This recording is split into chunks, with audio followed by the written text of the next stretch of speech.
समझाने की बहुत कोशिश की, लेकिन उसके पति ने उसकी एक नहीं सुनी और वहाँ से चला गया। बेचारी रानो चिड़िया अब अकेली हो गई थी। उस पर अपने दोनों बच्चों की जिम्मेदारी भी थी। उसने बड़ी हिम्मत के साथ आस पड़ोस के पक्षियों के घरों में काम करके अपने बच्चों का पेट पालने लगी। ऐसे ही धीरे धीरे समय गुजरने लगता है। तभी एक दिन अचानक तेज तूफान की वजह से रानो चिड़िया का घर टूट जाता है।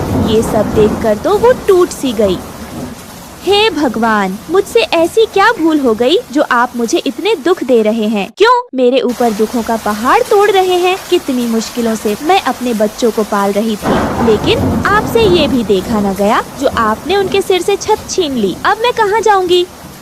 किसी तरह रानो चिड़िया अपने आप को संभालती है। फिर वो अपने दोनों बच्चों को लेकर जंगल में आशियाना ढूंढ रही थी। तभी उसके बेटे कुकू की नजर बाजार में बिक रहे आमों पर पड़ती है।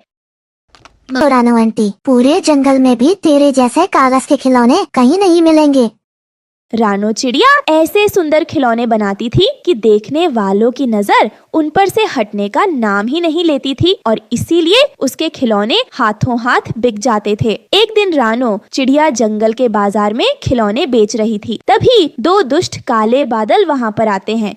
ए चिड़िया, तुझे कितनी बार बोला है कि यहाँ पर अपने ये कागज के खिलौने मत बेचा कर, पर तू है कि मानती ही नहीं है। तेरी वजह से पता है हमें कितनी परेशानी झेलनी पड़ रही है। हम जब भी यहाँ बारिश करने आते हैं तो तू कोई न कोई बहाना करके हमें टाल देती है, लेकिन अब और नहीं।